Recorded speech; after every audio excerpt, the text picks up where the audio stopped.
Hey fans, this is Blue Goblin here. I'm sorry I didn't make a video blog for comic book reviews last week. I had a lot of stuff to do, but I got one for this week. But unfortunately, it's only going to be one part because there weren't very many books for me to check out. So let's start off first with what the hell? Where'd this piece of shit come from? Pass. Let's start off with a real one. Amazing Spider-Man.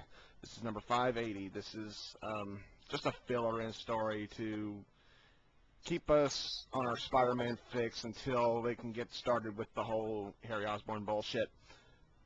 This was, I can't really say too much good about this issue. It was okay, but was it a good Spider-Man comic book? It's just my opinion, but I'm sorry, I don't think so. This was just a little bland for me. The Blank, come on, they could get a better villain than that. I know the Blank's been seen before from back in the days of West Coast Avengers, like Craig at Grandland said, but this just wasn't a good Spider-Man book for me. I just miss the old days back when he was married. At least the stories were just about as bland back then, but at least they made sense, and at least the continuity wasn't screwed up. So, I don't know. I just miss the old days. That's just me. Now, next we got Amazing Spider-Girl. Amazing Spider-Girl number 27. This right here, in my opinion, was the best Spider book of the week. This was actually really, really good. And once again, I got to put it on record saying I'm pissed that Marvel's canceling this title. But at least we'll get to continue with May Parker's adventures in the new Amazing Spider-Man family. But this issue was very interesting. I loved it. It's probably just me, but I'm one of those guys who keeps up with Spider-Girl. I've read her earliest issues. I read the What If Volume 2, issue 105, where she made her first appearance. That was good. I've always kept up with Spider-Girl. I've always kept up with Mayday Parker. This is, once again, an interesting storyline. We're in the middle of the whole brand new May thing. Well, it doesn't have that trade dress up there anymore, but I still feel like that's where we are. And like Tarantula's having apparently having a fling with Spider-Girl, or is it really Spider-Girl? No, that's Arania in Spider-Girl's body. I think I figured it out. I think Arania's possessing the real Spider-Girl's body, and the other Spider-Girl out there is the clone. That's my guess. I might be wrong, but then again, it's Marvel. What are you going to do? This was, if you want to pick up a good Spider-Man-related book, pick this one up. This is good. It was better than Amazing Spider-Man. That's just me. Now, we got Detective Comics, 851. Funny. I must have forgotten what it says up there.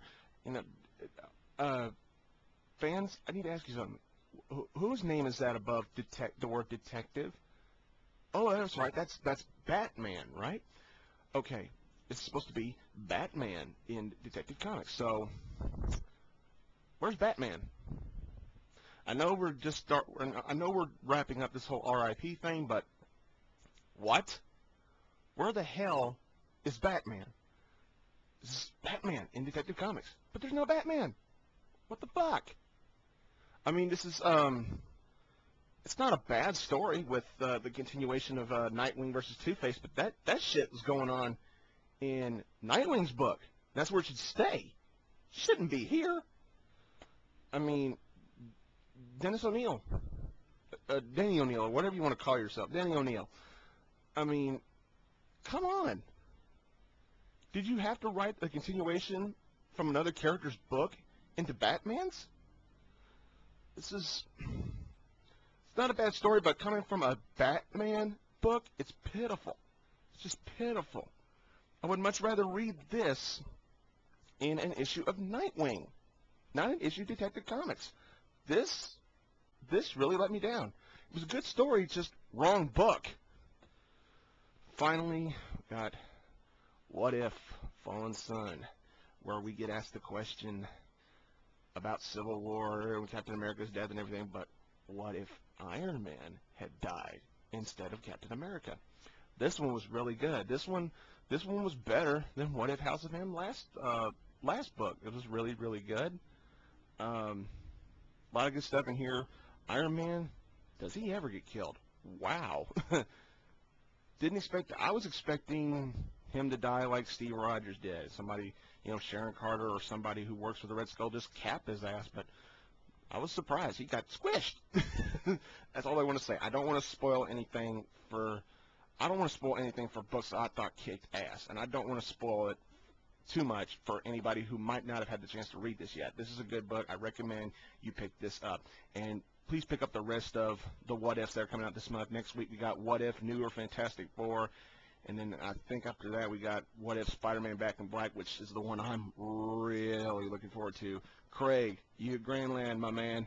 When you pick up Spider-Man Back in Black What If, please, I dare you to say one thing bad about it, because I'm predicting a lot of good things about that book. And like you, I'm hoping it doesn't let me down. And please let me know what you'll think about Spider-Man Noir starting next week. Or this week, I should say. But, yeah, this is one of the picks of the week, in my opinion. Go ahead and pick it up. Artwork's not that great, but at least the story is incredible. Very nicely done. That's all I got. So, I'll keep in touch. I'm not dead. I'm not going away. Just going to take it easy for a while. So, until I see you again, later.